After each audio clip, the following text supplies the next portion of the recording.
I terremoti non solo ci sono stati, ma ci saranno ancora e quindi bisogna imparare a convivere con i terremoti facendo prima di tutto la conoscenza e secondo la prevenzione, che è l'unico modo per difenderci dai terremoti. Sui terremoti l'atteggiamento comune è bivalente, nell'immediatezza se ne parla, la paura ci porta ad assumere comportamenti di allerta, poi quando lo sciame sismico si esaurisce, ognuno torna alla propria vita continuando magari a vivere in edifici che potrebbero non avere le necessarie caratteristiche di sicurezza, come si stima siano gran parte degli alberghi del Lagordino e del Cadore. Per questo, sulla scorta dell'idea nata dalla Federazione degli Ingegneri del Veneto di realizzare una mostra itinerante nella nostra regione, l'Ordine di Belluno ha promosso l'esposizione che assolve principalmente al bisogno di creare la cultura della prevenzione attraverso la conoscenza dei fenomeni a rischio di vite umane come è il terremoto. Che cosa significa fare prevenzione?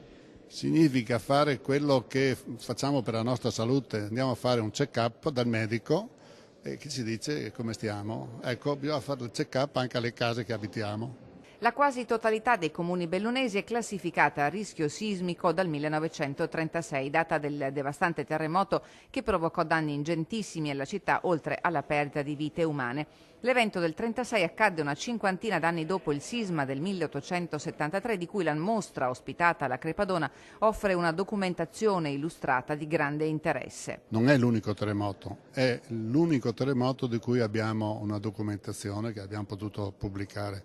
Poi ce n'è stato uno nel 1936, abbastanza pericoloso perché aveva come epicentro l'Alpago, e dopo c'è uno studio che abbiamo fatto noi come Centro Studi Nazionale degli Ingegneri, in cui salta fuori che ogni 5 anni c'è un terremoto significativo per danni alle persone e alle cose. Coi terremoti quindi bisogna imparare a convivere. Nascono da ragioni profonde, dalla tettonica delle placche che generano energia complessa che quando si scarica provoca l'evento sismico. Conoscere e diffondere la cultura della prevenzione diventa perciò pratica salvavita.